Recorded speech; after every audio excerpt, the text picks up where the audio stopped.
богословом на тему многоженства. В Конституции Кыргызской Республики четко прописано, что семья – ячейка общества, что и у мужчин, и у женщин равные права и возможности.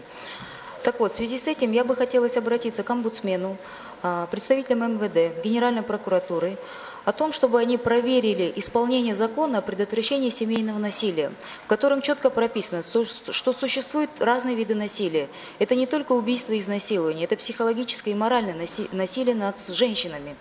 То есть чувак открыто признается, что его супруга страдает и тяжело перенесла тот факт, что он привел в дом вторую жену. Пожалуйста, есть ли у нас омбудсмен? Пусть это проверит.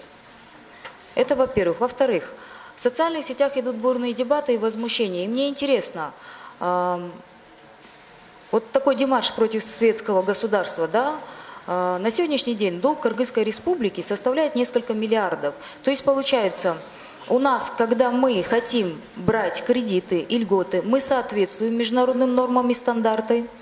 А когда мы хотим, наши определенные лица, скажем так, представители религиозной деятельности, да, когда они заявляют о том, что они потворствуют, призывают к многоженству, когда им это удобно, значит, в таких случаях мы не соответствуем международным нормам.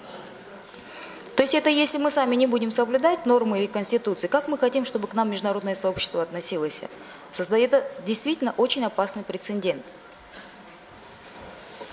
Далее, мне бы хотелось также призвать своих коллег задуматься о том, что, вы представьте, у вас у каждого есть близкие женщины, ваши половинки, ваши дочери, ваши сестры. А если завтра популярный в нашей стране богослов заявит, что вот он решил взять третью жену, и ей будет 14 или 15 лет, и что это нормально, что он заботится о сироте или о малоимущей, тогда как получается? Мы ему позволим идти против закона и заниматься растлением малолетних?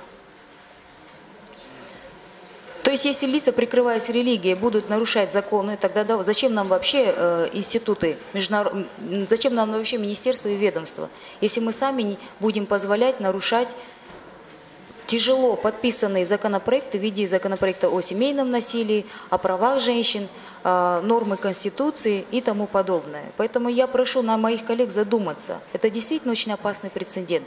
И последствия, если вы сейчас на себе это не ощутите, то буквально через несколько поколений это все бумерангом вернется нам всем назад.